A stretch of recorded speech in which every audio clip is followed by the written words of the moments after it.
Hi, my name is James with Animals in the Attic Restaurant Division. Even if you don't think you have a rodent problem in your restaurant, every restaurant owner should follow these simple steps.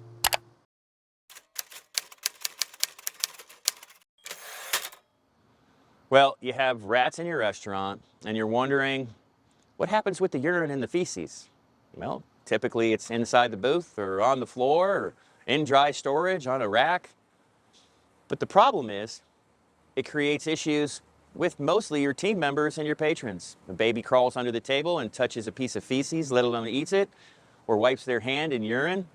They could get really, really sick. It's important you keep your restaurant spotless during this removal process, and at the very end, you decontaminate your restaurant to ensure the ongoing safety of your staff and your patrons. The notorious back door, often left propped open during cigarette breaks and taking trash out. It's a critical point for a restaurant.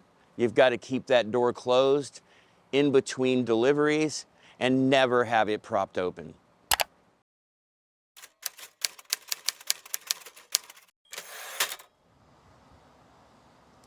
Dry storage areas, super common problem with rodents. You're storing rice, flour, sugar, oils, all kinds of containers that they can chew through and get great food sources. In fact, some of their favorite food sources. Take a look at what's in your dry storage and make sure you don't have grains and pastas and other edible things in cardboard boxes or easily accessible containers. Try a Cambro or a Lexan with a lid to prevent them to getting into your foods. It'll be safer for your customers and save you money. If you have or think you have a rodent problem in your restaurant, give us a call here at Animals in the Attic Restaurant Division.